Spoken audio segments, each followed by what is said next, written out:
Saya ngambilin pacar saya, kata saya tuh. Dari awal saya ceritain semua. Kasbon gitu ya. Kasbon lah. Gimana caranya nih? Saya mau cari jalan pintas. Aduh, batin tuh pengen nangis makanya saya tuh. Pengen nangis, mau gimana gitu loh. Matanya merah, gede itu seperti bola kasti begitu. Gede, ngeliat ke saya. Saya sampai berengak begini makanya ke saya tuh. Sampai saya tuh, oh, apa ini? Cuma, waduh, kayaknya dia nggak suka dengan saya Mang Ai. Dia nggak suka dengan saya. Marah dia kayak Mang Ai, kayak tarik keluar taringnya. Dan si bulunya itu hitam Mang Ai. Gorila itu. Tinggi banget Mang Ai. Ada sekitar 3 meter 4 meteran itu karena saya ngedengak begini. Dan si gubuk itu nih kayak nggak ada gubuk Mang Ai jadinya. Sok ngomong ke saya. Saya mau juga ngomong ke kamu kata saya tuh. Itu kerajaan monyet sih Mang Ai. Saya tahu itu pesugihan monyet di situ Mang Ai. Bayang-bayang untuk segera menikah, semua berputar di kepala, menekan dada hingga sulit bernapas. Panik menjalar seperti api, membakar harapan. Dan di tengah kepanikan itu, satu ide datang, gila, kelam, tapi menggoda. Jika tak bisa dengan kerja keras, mungkin ada jalan pintas. Itu semua diterjang oleh Mas Andi. Selamat malam Sobat Malam Mencekam dimanapun Sobat berada. Hari ini tamu kita Mas Andi. Oke, ini Mas Andi. Apa kabar Mas Andi? Alhamdulillah baik Mae. Sobat di rumah, Assalamualaikum warahmatullahi wabarakatuh. Semoga sobat semua selalu dalam keadaan sehat walafiat ya, dan melimpah rezekinya. Mas Andi punya kisah tahun 2001 ya? Betul Mae, betul. Waktu itu melakukan pesugihan sampai 3 kali nih. 3 kali. Karena mau nikah ya? Ya. Udah ngebet atau gimana? Karena kecolongan Mang Ai. Namanya laki-laki ya. Waduh, kecolongan apa nih? Kecolongan nih. Jadi udah tekdung duluan nih? Ya, tekdung duluan. Duluan. Oke, jadi kalang kabut sampai cari uang cepat ya. Kok bisa memilih pesugihan itu? Nggak pinjam kemana gitu? Ya, pada waktu itu Mang Ai kan, aduh gimana mau pinjaman gitu ya. Gaji waktu itu kan sangat minim sekali Mang Ai. Gimana? Nggak nutup lah, nggak ketemu Mang Ai pada waktu itu, nggak ketemu. Kalau misalnya nginjem ke perbankan gitu. Sedangkan saya kan pasti audit BI pada waktu itu kan. Saya kan punya cicilan motor pada waktu itu. BI checking itu ya? BI checking, pasti nggak lolos. Oke, jadi terpaksa minjem ke goib gitu ya? Ya begitulah Mang Ai.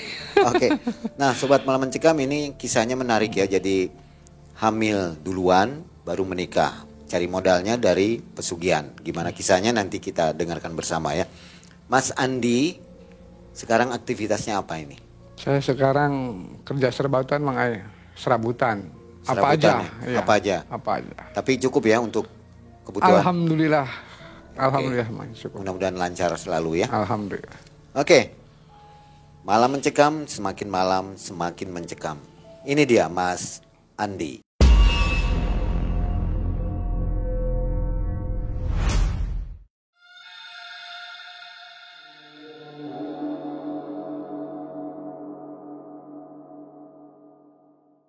Awalnya tahun 2001. Saya seorang security di bidang rotan Mang Ai di Cirebon.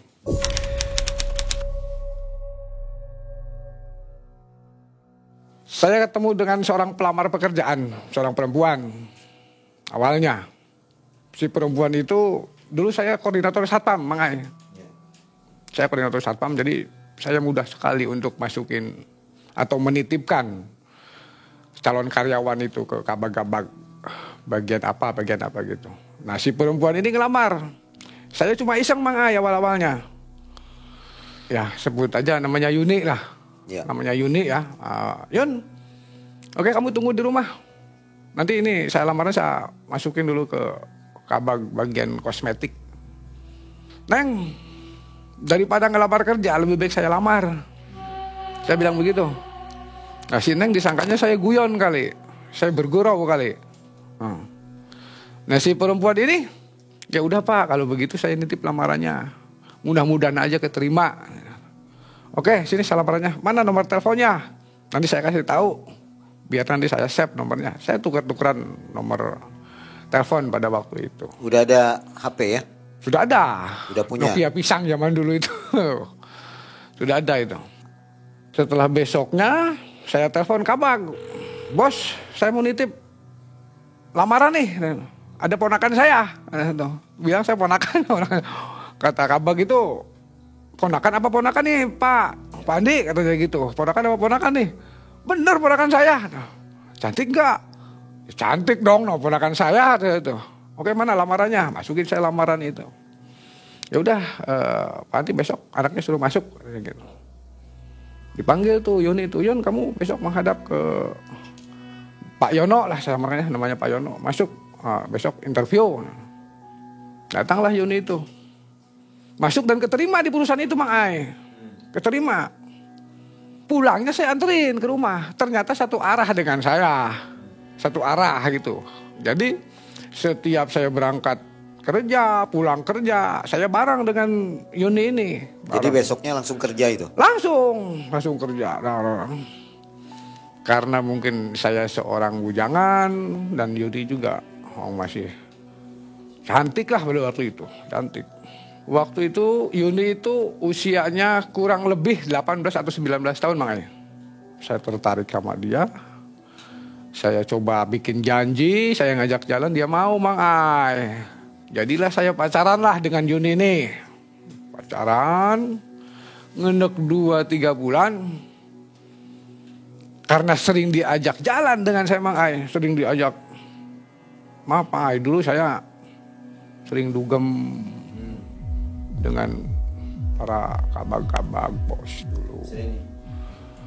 Ya sering dugem lah. Sering ditraktir ya? Hah? Ditraktir gitu? Ya traktir.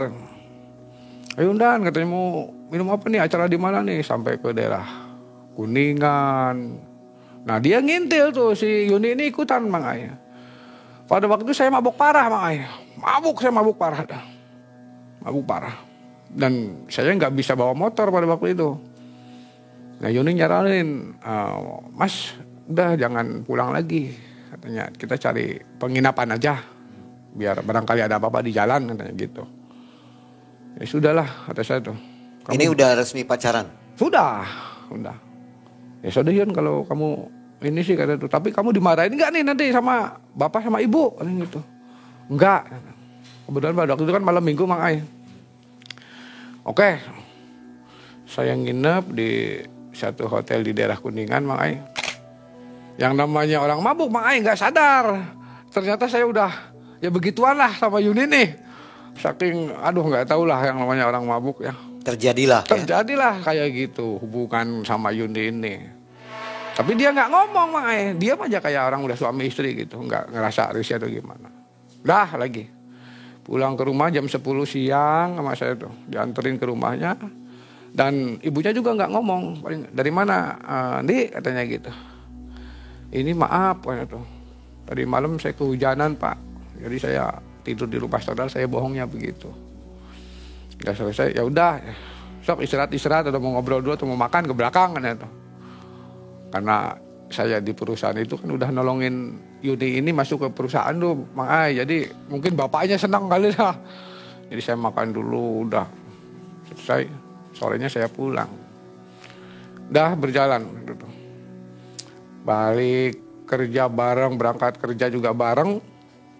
Setelah 2 minggu atau 3 minggu itu Mang Ai, dia SMS ke saya. Mas, saya sudah telat 2 minggu. Saya nggak ngerti Mang Ai itu maksudnya apa. Nggak ngerti, pokoknya nggak ngerti lah, orang namanya nggak ngerti. Kamu telat apa? Saya telat udah 2 minggu. Enggak, udah ketemu aja deh, nanti saya sore ke rumah kata saya tuh. Karena dia waktu itu izin gak masuk. Gak taunya mungkin dia habis ke puskesmas tuh Mang Ai. Jadi dia mungkin cross check kehamilan itu ada tes. Saya pulang dinas, pulang ke rumahnya. Ada apa Yun? Mas ini ya hasilnya, saya positif, udah dapat 2 minggu katanya gitu. Wah di situ Mang Ai saya Perasaan kata saya tuh nggak dimasukin pada waktu di tempat penginapan itu Mang Ai. Cuma masa apa iya kata saya tuh. Tapi bukti itu mengatakan positif Mang Ai. Si tes pack ini tuh Mang Ai positif. Jadi saya bingung. Ya udah nanti kita ngobrol panjang lagi lah kalau hari libur. Nanti kita pecahkan bersama Yun. Gimana cara jalan keluarnya gitu. Nah, udah kamu besok berangkat aja. Mumpung ini tuh masih banyak kerjaan di pabrik.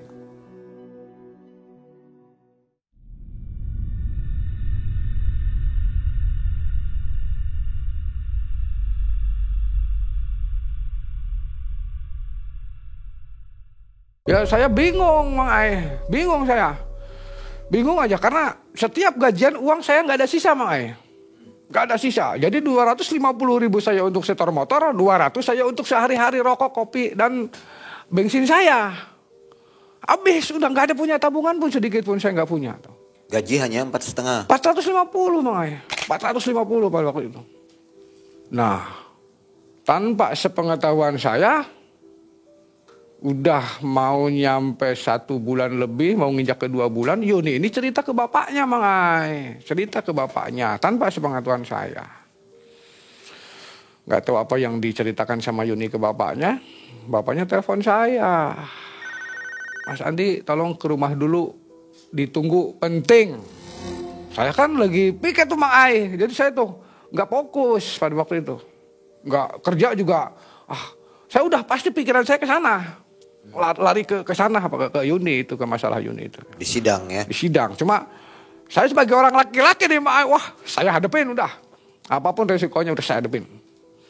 Udah kayak gitu, pulang dinas saya ke rumahnya. Habis maghrib selesai. Assalamualaikum. Waalaikumsalam. Ya udah pada kumpul semua main di ruang tamu itu. Ada Yuninya, ada kakaknya, ada ibunya, adiknya juga ada, kumpul semua. Masuk Mas Andi, duduklah saya situ. Ya gimana Pak, ada kabar apa? Begini Mas Andi, saya mau tanya. Jujur aja katanya gitu. Mas Andi pernah melakukan yang enggak ke Yuni katanya. Itu ngomong belak-belak kata Mas saya. Ya saya jawab lagi Mang Ai. Betul Pak. Tapi saya nggak bakalan lari. Saya tanggung jawab kok Pak. Oke kalau begitu. Mas Andi jangan lama-lama. Saya nggak mau menanggung malu. Karena pada waktu itu mau hampir 2 bulan Mang Ai. Si kandungan ini nih. Udah mau 2 bulan, udah melentis gini lah. Baik. Oke lah, saya sesahabatnya kata itu. Nah saya ngobrol lagi dengan Yuni. Gimana Mas? Oke nanti dulu lah. Saya mau cari jalan keluar untuk, ya awalnya saya cari pinjaman itu. Cuma gagal, nggak bisa. Karena saya ke bank, saya punya cicilan motor saya. Pasti cek backing, saya udah gagal. Udah. Ke teman-teman saya apalagi pada waktu itu. Teman-teman saya sudah berkeluarga semua Mang Ai. Udah berkeluarga semua, bahkan udah tua-tua, udah sepuh-sepuh di atas usia saya. Jadi mulai panik di sini ya? Panik lah di situ. Saya mulai goncang pikiran saya, Mang Ai. Udah mulai goncang saya, udah mulai bingung kemana arah saya untuk nyari uang itu. Karena jujur aja, saya suka banget sama Yuni ini. Saya nggak mau lepas dengan Yuni ini, gitu loh. Gimana caranya saya harus nikah, walaupun sederhana gitu. Walaupun cuma hanya sekedar hajat walimahan juga saya nggak jadi masalah kata saya. Nah di situ saya curhat Mang Ai ke teman saya, sama dengan security sama dengan saya, cuma dia lebih tua. Namanya sebut aja Jaka ya, namanya Jaka. Mas Jaka, saya mau cerita, saya mau curhat nih ke Mas Jaka. Masalah apa katanya gitu. Ini saya punya cerita begini. Saya ngambilin pacar saya kata saya tuh. Dari awal saya ceritain semua. Saya ngambilin pacar saya sampai pacar saya sampai hamil 2 bulan. Terus saya dikejar-kejar nikah sama orang tua, sama calon menantu saya, calon mertua saya kata saya tuh. Gimana caranya nih? Saya mau cari jalan pintas. Kamu salah nih. Nikah itu cukup 500.000 juga udah cukup. Kata Mas Jaka nih, ngapain kamu harus jalan-jalan pintas seperti itu? Mas Jaka, boro-boro saya 500.000 kata saya tuh. 50.000 pun saya 1 bulan gak bisa nabung kata saya tuh. Saya dengar-dengar Mas Jaka kata saya tuh punya teman yang ngerti masalah seperti kayak gitu katanya tuh. Tolonglah bantu saya. Bantu saya. Dia awal-awalnya enggak ini saya Mang Ai, enggak ngerespon lah itu saya. Cuma saya datang libur ke rumahnya, habis piket saya ke rumahnya ngededes terus itu. Lama itu saya tuh main-main ke rumahnya. Akhirnya dia mungkin luntur Mang Ai. Oke lah kan, kalau kamu begitu sih, mau jalan begitu nanti saya antar. Cuma masalah biaya untuk beli ini beli itunya saya nggak ngerti. Nanti ngobrol aja dengan juru kuncinya. Oke, kapan ke sana? Hanya untuk sekedar cari informasi aja. Apa yang harus saya bawa? Sore itu saya berangkat dengan Mas Jaka ini nih. Dan berangkat saya ke tempat penyupangan ke juru kunci. Ketemu saya dengan juru kuncinya. Itu habis maghrib. Ketemulah saya dengan juru kunci. Assalamualaikum. Waalaikumsalam. Kamu Jak sama siapa? Itu sama Mas Andi. Gitu. Ya sudah Pak, kenalkan Andi Pak. Dari mana? Dari Cirebon. Mau ada apa? Saya ceritakan semua, Mang Ai. Keluhan saya dan maksud saya, tujuannya apa, saya cerita semua ke juru kunci ini. Yaudah, sampai ditanya, lahirnya hari apa? Saya jawab, hari Selasa. Oke, nanti kamu malam Jumat kamu kesini. Bawa sesajen Mang Ai. Bawa sesajen, saya suruh bawa menyan biasa dengan apa itu? Minyak wangi melati dengan 7 rupa kembang itu bunga itu. Cuma itu aja. Terus saya nanya-nanya juga dengan masalah ada tumbal atau enggaknya. Siapa yang harus ditumbalkan oleh saya? Karena gitu. Ya udah itu nanti kamu jalanin dulu. Nanti kamu dikasih tahu dalam semedi kamu. Saya harus semedi 3 hari 3 malam di situ Mang Ai. 3 hari 3 malam saya situ. Kamu siapkan dulu sesajennya. Kalau begitu kata saya tuh, saya pamit pulang dulu. Saya mau siap-siap dulu. Cari dana dulu. Wah kunci. Ya udah. Saya coba sebentar di situ Mang Ai. Enggak nyampe 30 menit saya di situ. Minum juga pas waktu pulang saya baru diminum sama saya. Saya pamitan pulang dengan Mas Jaka. Di rumahnya Mas Jaka lah situ. Saya berputar nih untuk cari modal ini nih Mang Ai. Karena seenggak-enggaknya saya harus punya modal. Nah pada waktu itu saya pinjam Mang Ai ke taruhlah saya pinjam ke lah. Oke, saya bisa nggak bisa gajian saya harus disiapkan lah. Cuma saya itu 100.000 aja Mang Ai, butuh 100.000 itu.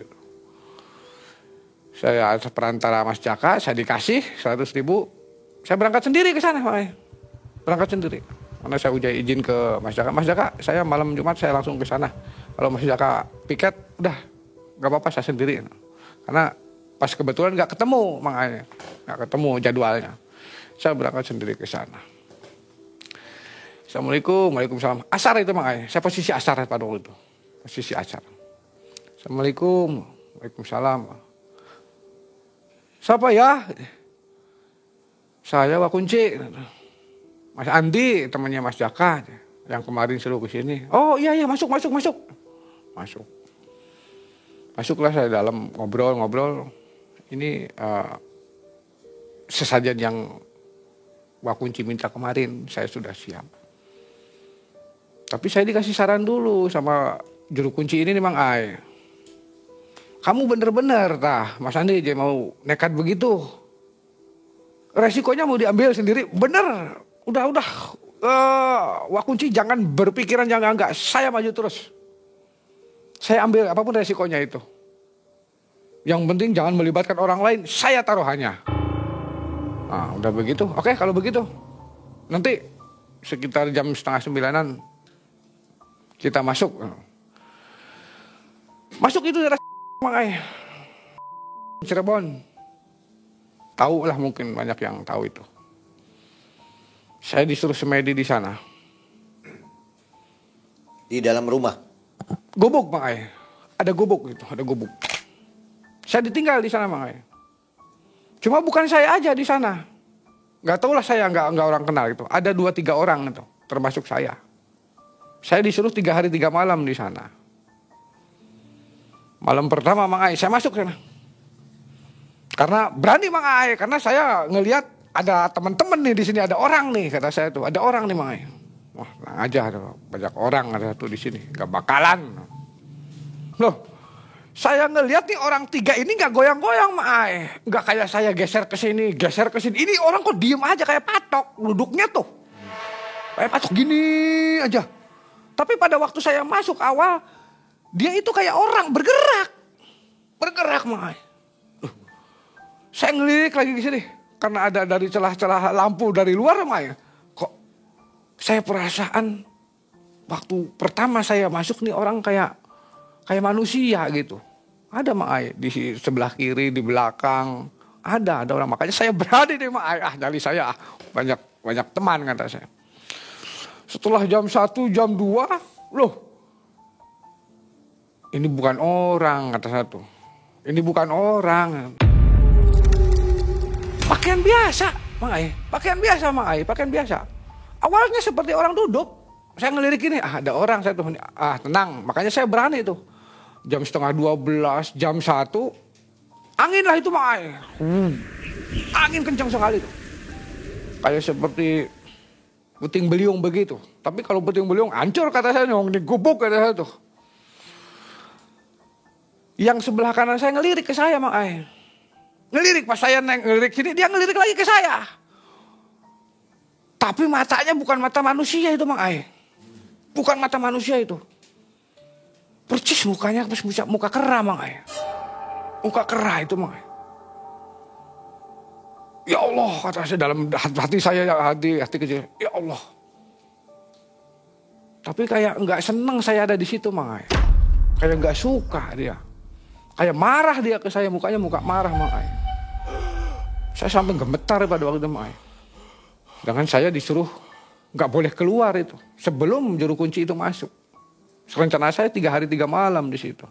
Setelah angin pukul itu udah reda Mang Ai, terus ada saya seperti suara pasir tuh Mang Ai. Suara pasir kegendeng tuh. Palak gitu, palak. Yang namanya wong gelap posisi Mang Ai. Cuma saya sudah pasrah ridho lillahi ta'ala. Kalau misalnya ada kejadian dengan diri saya di sini harus mati saya di sini, matilah saya. Enggak masalah saya, enggak ada yang tahu saya udah. Gitu prinsip saya Mang Ai. Kalau jadikanlah saya orang kaya. Itu Mang Ai. Nah udah begitu Mang Ai. Yang kedua nih Mang Ai.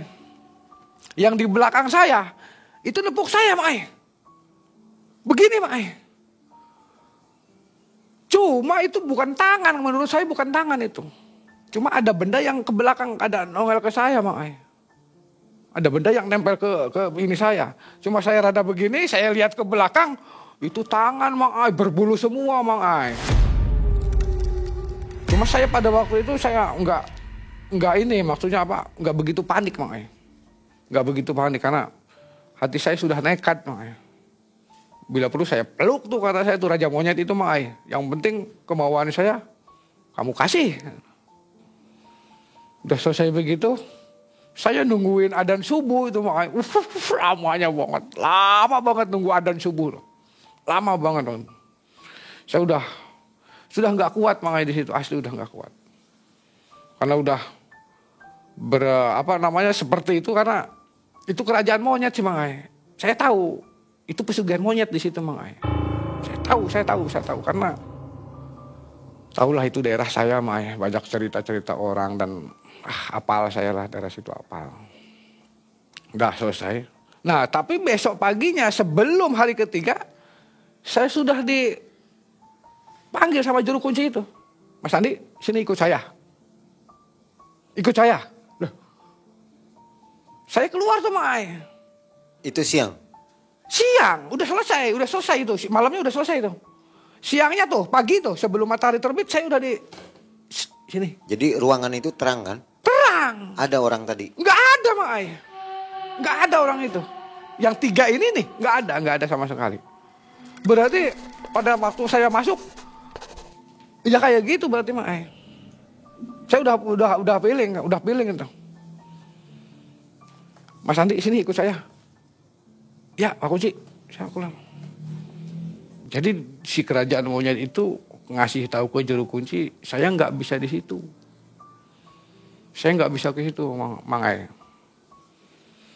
Kenapa? Nggak tahu. Dia mungkin rezeki kamu bukan di sini, Mas Andi. Silahkan cari yang lain aja. Percuma.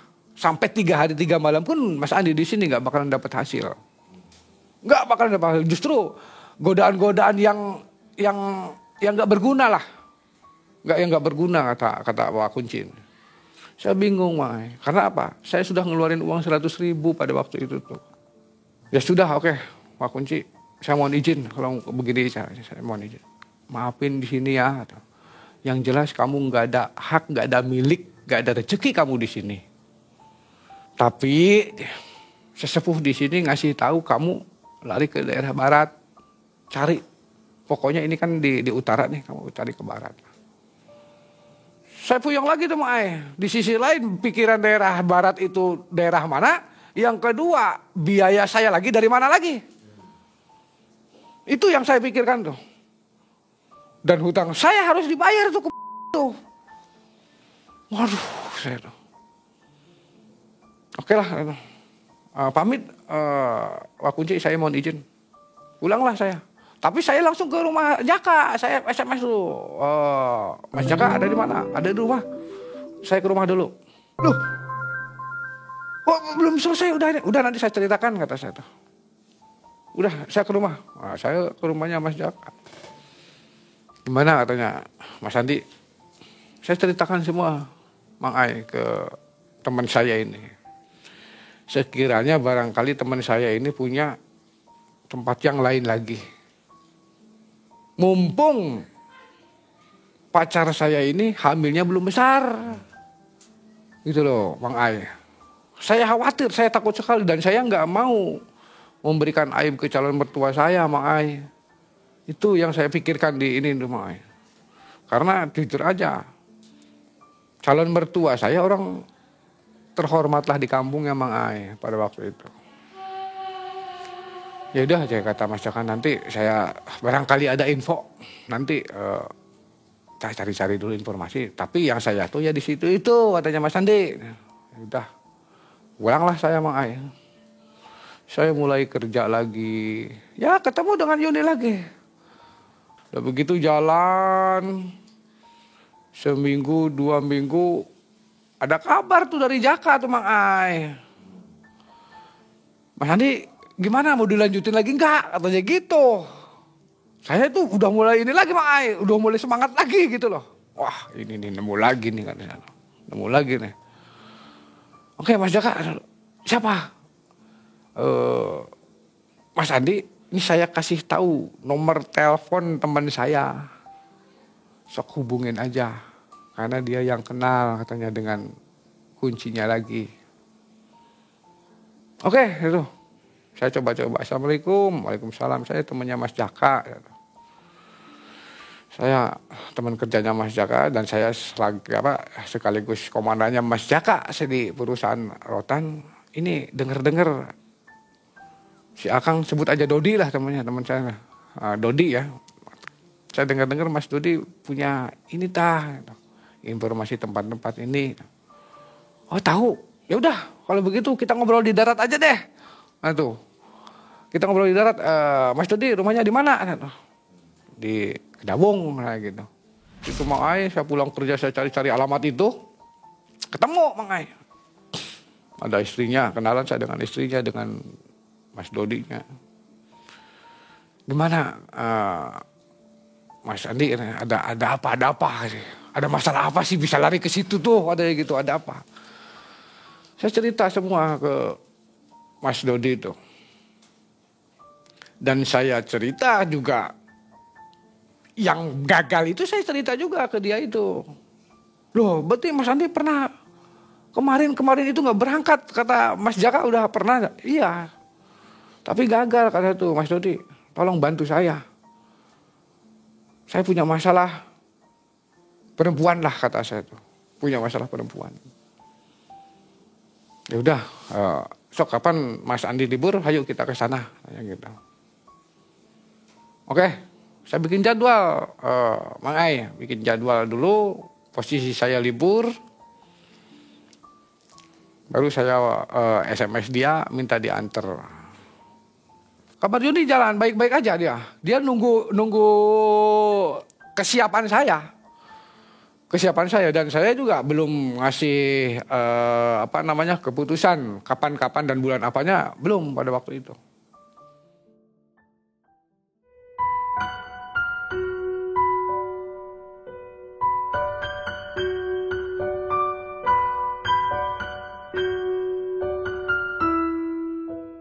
Mas itu udah, kalau begitu kita berangkat nanti.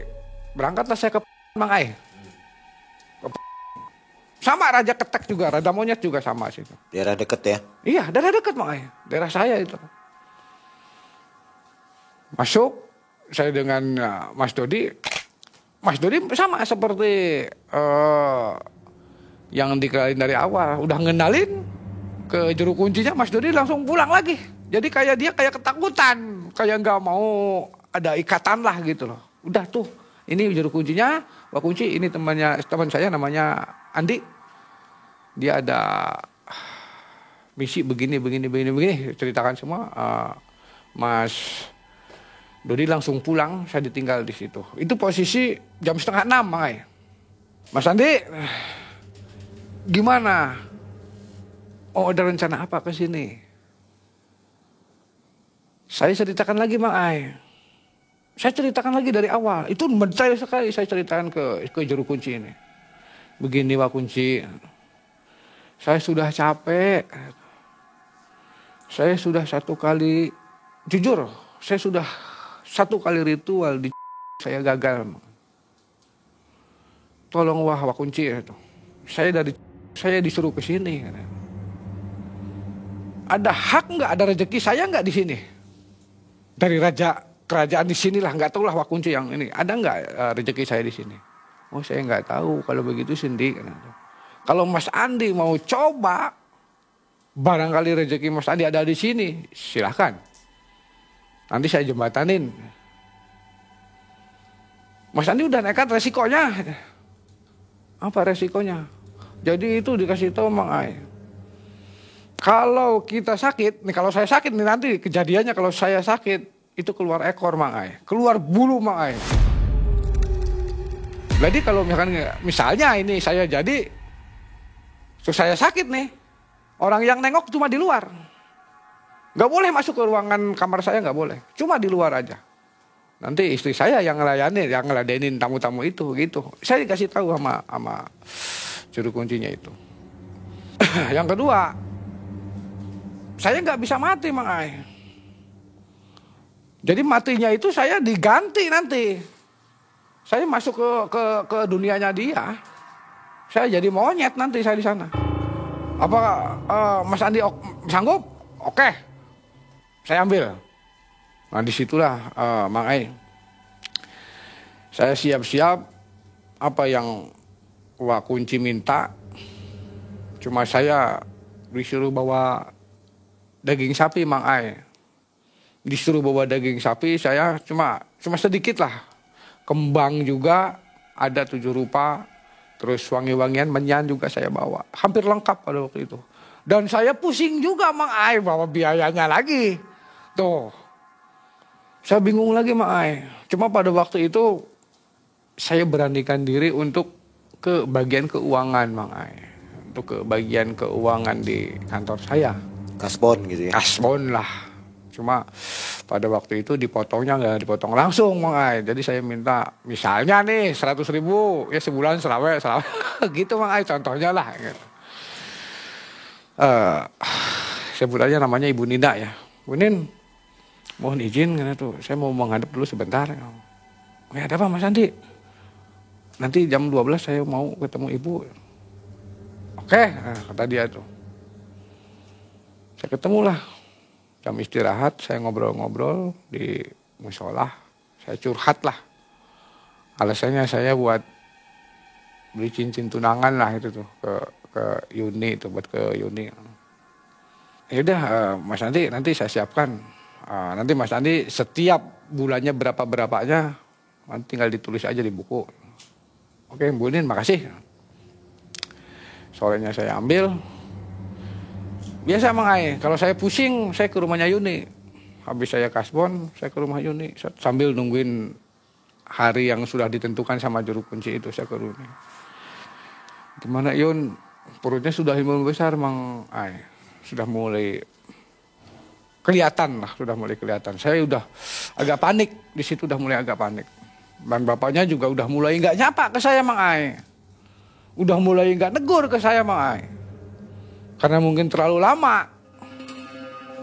Itu udah mau 3 bulanan pada waktu itu Mang Ai, udah mulai melenis tuh. Udah mau kelihatan Mang Ai. Saya juga udah merasa nggak enak. Karena biasanya bapaknya itu ke saya kan negur, gimana Mas Andi kabarnya, gimana kerjaannya, biasanya begitu. Sekarang assalamualaikum, cium tangan, sudah selesai. Jadi disitulah saya juga ngomong ke Yuni juga, aduh Yun, iya Yun, maafin Mas, untuk sekarang belum bisa belum bisa cepat-cepat untuk inilah, sabar dulu. Iya katanya Mas, kalau masih bisa ngomong begitu, tapi ini perutnya, karena dia tuh, kata Yuni itu, emang iya Mang Ai, saya juga aduh batin tuh pengen nangis Mang Ai, saya pengen nangis, mau gimana gitu loh, mau gimana gitu. Nah udah begitu, malamnya saya izin pulang, besok sorenya saya ke Mang Ai, bawa sesajen yang sudah ditentukan sama juru kunci itu. Saya bawa daging, saya bawa bunga 7 rupa, saya bawa wangian, saya bawa menyan, saya masuk ke sana Mang Ai. Gimana Mas Andi? Siap tah? Ayo lah, Pak Kunci. Saya sudah puyeng, udah pusing saya Pak Kunci, udah mau gimana lagi hidup saya ini. Udah begitu. Ayo, naiklah saya. Sama seperti gubuk juga, cuma nggak begitu besar Mang Ai. Cuma lebih kumuh di sana, lebih kotor di sana. Banyak makan makanan kayak seperti pisang, kayak gitu, kotor aja udah. Saya lupa nggak bawa autan pada waktu itu Mang Ai. Ya Andi, saya tinggal nih. Nanti kamu bakar ini menyan setelah maghrib. Kamu bakar menyan, ada kuburan Mang Ai di dalamnya. Ada kuburan, coba nggak tahu kuburan apa itu. Ada kuburan. Kamu nanti habis maghrib kamu bakar menyan, kamu nggak boleh sama sekali baca lapaz Al-Quran di dalam hati pun kamu nggak boleh. Nggak boleh Mang Ai. Pokoknya kamu fokus 1 titik, diem. Bila perlu kamu bisa merem. Ada yang nempel ke kamu, jangan dirasakan. Ya cuma mau bagaimana lagi Mang Ai pada waktu posisi itu. Orang namanya sendiri kok di dalam satu ruangan di bukit, banyak monyet. Pada saya tuh, ini gimana? Kata saya tuh, ya sudah Pak Kunci. Oke, tinggal aja saya sendiri di sini. Udah nggak apa-apa. Benar Pak Kunci, udah. Pak Kunci pulang Pak Kunci. Saya sendiri di situ Mang Ai. Sendiri saya di situ Mang Ai. Maghrib saya menyan, saya tabur Mang Ai. Bunga saya taburin. Wangi-wangian saya pakai. Tapi yang di kuburan ini juga harus dipolesin Mang Ai. Harus dioles di sini nih Mang Ai. Harus diolesin. Nah, selesai. Jam 9, jam 10. Ya disitulah Mang Ai. Kemunculan makhluk-makhluk seperti itulah baru nongol di situ. Kata saya, ini nih. Kalau dia masuk ke saya, kalau dia nemuin saya mau langsung minta gitu Mang Ai. Saya mau langsung minta aja gitu Mang Ai. Itu masuk Mang Ai. Yang namanya apa yang kita takutin gitu dalam hidup ini nih Mang Ai. Kayak Mang Ai seperti contoh takut sama pocongan. Itu pasti keluar Mang Ai pocongan tuh. Pasti nongol.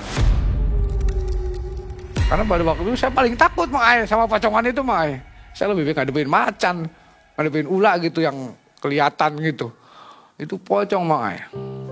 Itu sekitar jam 12 lewat itu, jam 12 lewat itu. Itu cuaca udah dingin sekali Mang Ay. Dingin sekali. Saya nggak pakai jaket itu. Karena gitu kan posisi di atas bukit, si angin kan tembus ke sela-sela dinding begitu. Aduh, seliwing perut kosong saya. Masuk jelek pocongan di depan saya. Refleks saya Mang Ay. Saya hampir namanya kuda-kuda gitu. Ya Allah. Mangap saya Mang Ay. Cuma saya nggak mau nyebutin itu, tapi tetap dalam hati saya nyebutin Mang Ay. Ya Allah. Ya Allah. Bener Mang Ay. Saya nyebutin tetap aja, nggak bisa Mang Ay. Nggak bisa. Walaupun saya sholatnya belang bentong gitu ya, di posisi bagaimana hati saya tetap ke yang di atas Mang Ay. Nggak bisa. Ya Allah. Ya Allah. Nggak tahu lah saya harus bagaimana. Refleks aja saya tuh sampai saya mundur supaya mentok tembok gitu Mang Ay. Saya barangkali saya di tengah-tengah, posisi di belakang saya ada, makanya saya mundur mepet begini tuh Mang Ay. Saya tuh aduh ya Allah. Tapi cuma beberapa detik gitu Mang Ay. Dan dia pun nggak begitu kayak marah, kayak agresif ke saya, enggak. Cuma mungkin karena gitu pengen tahu nih nyali anak kali gitu. Nah, hilang tuh Mang Ay, udah. Saya istighfar Mang Ay dalam hati saya tuh. Istighfar saya tuh. Astagfirullahaladzim dalam hati saya. Padahal saya nggak boleh sama sekali Mang Ay nyebut lapan seperti itu tuh. Dilarang sama sekali, nggak boleh. Cuma di sisi lain saya ngelihat Yuni, saya tuh Mang Ay. Ngelihat calon istri saya tuh. Ya Allah, saya tuh harus bagaimana ya Allah, karena itu saya tuh minta ke yang di atas, cuma posisi kok saya mau lari ke kanan gitu, ke kiri Mang Ay. Cari jalan pintas seperti ini. Saya pengen langsung ketemu dengan siapa sih penguasa ini, siapa gitu. Sok temuin saya. Kamu minta, saya kasih gitu loh. Sok kamu juga minta ke saya kasih juga gitu. Pengen saya tuh. Nggak usah seperti kayak di kaginian lah kata saya tuh. Nah udah selesai itu Mang Ay. Beberapa detik datanglah Mang Ay. Itu seperti mungkin gorila kali Mang Ay. Itu gede banget Mang Ay. Menatap saya tajam Mang Ay. Matanya merah gede Mang Ay. Matanya merah gede, itu seperti bola kasti begitu. Gede ngelihat ke saya. Saya sampai berengak begini Mang Ay ke saya tuh. Sampai situ. Oh. Apa ini? Cuma waduh, kayaknya dia nggak suka dengan saya Mang Ay. Dia nggak suka dengan saya. Marah dia kayak Mang Ay, kayak tarik keluar taringnya. Dan si bulunya itu hitam Mang Ay. Berbentuk apa ya? Kayak buta hijau tapi bukan buta. Tahu seperti gorila lah. Gorila itu. Tinggi banget Mang Ay. Ada sekitar 3 meter 4 meteran itu, karena saya ngedengak begini. Dan si gubuk itu nih kayak nggak ada gubuk Mang Ay jadinya. Karena dia posisi di tengah-tengah saya, di tengah-tengah gubuk.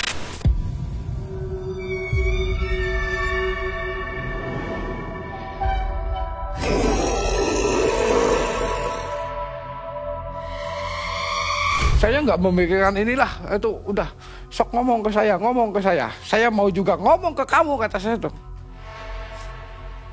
Saya pengen ditanya Mang Ay pada waktu itu. Kamu minta apa gitu, mau minta apa? Saya pengen sekali ditanya begitu tuh Mang Ay. Cuma dia sama sekali nggak ini ke saya, cuma kayak mukanya kayak muka nggak suka dengan saya.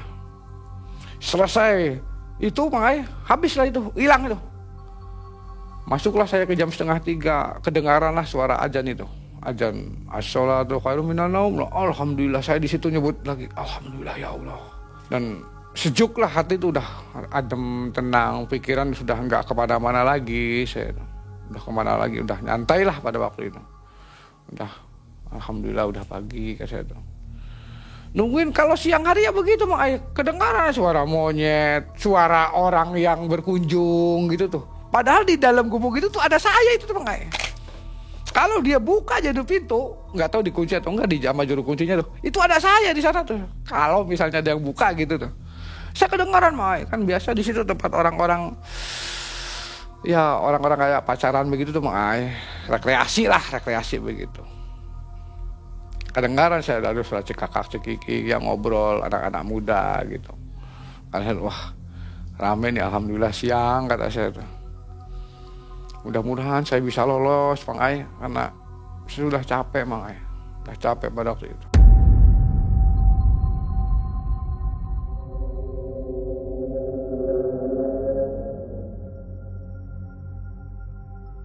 Maghrib lagi saya tabur menyan lagi Mang Ai itu tuh. Maghrib adzan saya tabur menyan. Jam 9 saya tabur bunga lagi. Saya kasih wewangian ke saya Mang Ai, ke badan saya terus ke kuburannya lagi. Ya seperti hari-hari yang pertama lagi. Cuma yang namanya orang duduk Mang Ai ya. Yang namanya orang duduk gitu loh. Pegel lah Mang Ai 2 hari 2 malam aja udah lumayan Mang Ai. Duduk apalagi dalam posisi di lantai gitu. Nggak ada alas, nggak ada bantal. 2 hari 2 malam makannya jam berapa tuh? Nggak makan Mang Ai. Full? Itu nggak makan. Full nggak makan? Full saya nggak makan. Minum juga nggak? Nggak dikasih apa-apa. Cuma saya sudah mati saya di sini. Tidur juga nggak? Gue gimana mau bisa tidur Mang Ai? Nggak bisa tidur. Nggak bakalan ada yang bisa. Enak tidur saya. Kalau Lanjut begitu. terus ya? Iya. Nggak bisa tidur Mang Ai. Badan panas Mang Ai. Badan tuh panas. Panas Mang Ai panas. Udah kalau boleh sih saya telanjang kali saya di sini. Telanjang itu hawa panas Mang Ai waktu itu panas. Malam yang keduanya Mang Ai. Saya nggak ini lagi. Jadi saya udah punya pengalaman dari yang sudah gitu loh. Apapun itu udah. Saya seperti digerubungin semut Mang Ai. Seperti digerubungin semut saya. Si semut ini naik dari kaki Mang Ai. Saya kan sila itu. Sila itu. Tapi kerasa, ke kulit tuh kerasa Mang Ai. Si telapak kaki semut nih kerasa. Tapi saya tepak. Kayak nambah nyokot tuh Mang Ai. Kayak nambah gigit si kaki ini nih. Si ininya tuh gigitannya tuh Mang Ai. Tapi nggak ada Mang Ai di gini-gini tuh, nggak kan kalau gigit dia nonjol lah gitu, nonjol gitu ada binatangnya. Ini nggak ada tuh Mang Ai. Dan nggak gatel, kayak seperti di apa ya, kayak dicubit begitu, bener dah. Cuma saya kibas, hilang lagi. Lama itu Mang Ai, lama sekali itu. Sampai pada akhirnya jam berapa itu jam 2 lewat, kalau kira-kira saya itu jam 2 lewatan lah, jam 2 lewat. Itu di pelapon itu kan kayu Mang Ai, nggak ada kayak ginian, cuma kayu galang-galangnya aja. Itu kayak apa ya? Kayak binatang Mang Ai, kayak binatang wirog, tikus. Tapi kepalanya besar. Mata aja besar sekali Mang Ai, itu nyala tuh Mang Ai. Itu adu mata dengan saya. Saya lihatin aja Mang Ai. Barangkali kata saya pikir ngasih nomor nih. Tak pasangin sama saya nih besok kata saya itu. Tak pasangin nih. Itu ngelihat saya Mang Ai. Natap saya tajam sekali tuh Mang Ai. Nggak tinggi Mang Ai, si pelapor ini nggak tinggi, paling golongan 2 meter Mang Ai, gubuk namanya juga gubuk itu. Saya lihat, kok apa ini? Tikus bukan kata saya. Kalau tikus kok kayak kucing bukan kata saya. Kalau kucing nggak bakalan bisa nongkrong begitu. Itu loncat-loncat Mang Ai. Tapi si matanya merah Mang Ai, merah sekali itu Mang Ai.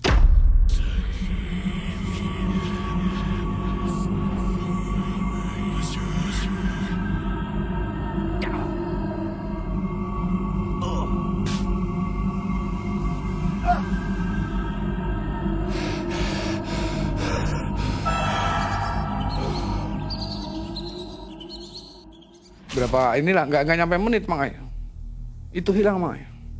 Tapi nggak tahu itu halusinasi saya ataupun apa, saya nggak tahu. Yang jelas yang namanya malam Mang Ai, gelap sekali Mang Ai, itu gelap. Yang kelihatan itu cuma asap ini aja Mang Ai. Asap menyan Mang Ai. Jam berapa itu? Hampir jam 5, setengah 6 lah, setengah 6 sebelum matahari terbit aja. Sebelum matahari terbit itu juru kunci masuk ke saya Mang Ai. Mas Andi, Udah, sini ikut saya, gitu. Kenapa? Mas Andi, sok sekarang ini dulu ke rumah Abah dulu katanya gitu. Mas Andi nanti malam terakhirnya ngadepnya ke timur, nah gitu. Oke, Pak, mudah-mudahan ketemu ada jalan lah katanya, ada yang ngasih jalan, ngadepnya ke timur. Oke, Pak. Nah disitulah saya bisa suruh nginum dulu di situ ya. Karena badan saya sudah lemas itu Mang. Tenggorokan saya sudah pahit. Udah gemeter saya jalan tuh Mang. Udah dreg-dreg tuh, udah. 2 hari Mang nggak ada yang masuk ke perut saya itu. Saya bisa ada masuk air, bisa jaburan masuk ke perut saya.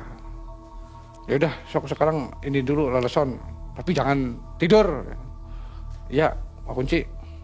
Itu ke kantor izin dulu. Kemana? Nggak ngantor ya, nggak kerja. Nggak kerja Mang Ai. Nggak kerja, saya izin dulu. Izin. Tapi nanti ditutup pada waktu saya libur Mang Ai. Jatah saya libur, saya harus masuk ke kepala bagian umum, kan dekat juga dengan saya. Pak, saya ada urus alasannya apa aja dah Mang Ai. Kadang-kadang saya mau ada persepsi pernikahan ke Jawa, kan perlu berhari-hari Mang Ai. Alasannya gimana caranya lah saya minta inilah alasan ke kabag umum itu. Kan HRD-nya dekat juga dengan saya itu Mang Ai. Setelah begitu Mang Ai, hari ketiganya, malam ketiganya, saya rada teteg Mang Ai. Saya rada tenang Mang Ai, karena perut saya sudah rada isi. Ya, tenaga saya udah agak pulih Mang Ai. Cuma posisi saya ngadep ke timur Mang Ai. Ngadep ke timur. Biasa Mang Ai, habis maghrib saya kasih menyan lagi. Habis maghrib saya kasih menyan. Jam 9 saya kasih minyak wangi dalam tubuh saya, sama kuburannya saya kasih minyak wangi Mang Ai. Daging yang saya bawa seperapat tuh, itu nggak ada Mang Ai. Di pinggir menyan itu tuh. Cuma saya nggak inilah loss siapa aja, nggak tahu diambil semut, nggak tahu diambil apa kata saya tuh. Saya ngadep ke timur Mang Ai. Kira-kira jam 12 lebih lah, atau 12:30 menurut saya itu jam 12:30. Menurut saya jam 12:30. Itu perasaan saya ada seorang kakek-kakek Mang Ai. Itu dia kayak, kalau bahasa Sundanya sih barang-barang semplak tuh Mang Ai, kayak pencak silat tuh. Kayak gitu, kayak item-item lah, kayak orang pencak silat. Kalau bahasa Sundanya sih, rek naon sia ka dieu, gitu Mang Ai. Mau apa kamu kesini? Bah, saya kesini, saya mau minta harta nu loba bah. Saya mau minta kekayaan bah. Tolong saya bah. Saya hidup saya udah begini bah. Saya lagi dalam keadaan nggak karuan hidup saya bah. Tolong saya bah. Ih, cenah maneh mah. Lain di dia kaditu maneh. Eta mah langsung ditunjuk Mang Ai, daerah langsung ngomong daerah Mang Ai. Kamu ke kaditu. Ulah di dia kaditu. Jadi kayak orang marahin saya Mang Ai, kayak orang marahin saya. Pergi kamu ke sana gitu kalau bahasa nasionalnya. Pergi kamu ke sana, jangan di sini kamu gitu. Jadi saya kayak merasa dipermainkan ke Mang Ai, karena saya udah 2 kali begitu Mang Ai. Udah 2 kali kayak gitu. Daerah sadar saya nggak tahu daerah awalnya Mang Ai. Saya nggak tahu. Soalnya itu cuma satu itu, kakek-kakek itu Mang Ai yang ngasih tahu ke saya tuh. Semalam itu tuh cuma itu yang datang ke saya. Sisanya saya selonjoran kaki Mang Ai, ngelurusin kaki tuh, ngelurusin kaki, saya mijit-mijit begini gitu. Walaupun perasaan saya udah gimana ya, udah mau gimana lagi, saya tuh nggak tahu saya mau ke sana atau enggak gitu loh Mang Ai, karena saya perlu duit lagi gitu Mang Ai. Saya tuh udah begitu, waktu subuh, nah si juru kunci itu masuk ke saya Mang Ai. Masuk lagi ke saya sebelum matahari terbit tuh. Dah sini. cerita lagi Pak. Saya disuruh cerita nih sama si juru kunci ini nih. Apa ya? Kamu nemuin apa? Mas Andi, sok cerita. Saya cerita ke Wak Kunci. Saya gagal lagi di sini. Saya dua kali gagal lagi. Tapi saya ketemu dengan kakek. Oh si Buyut kata dia tuh. Oh, si Buyut. Ngomong naon.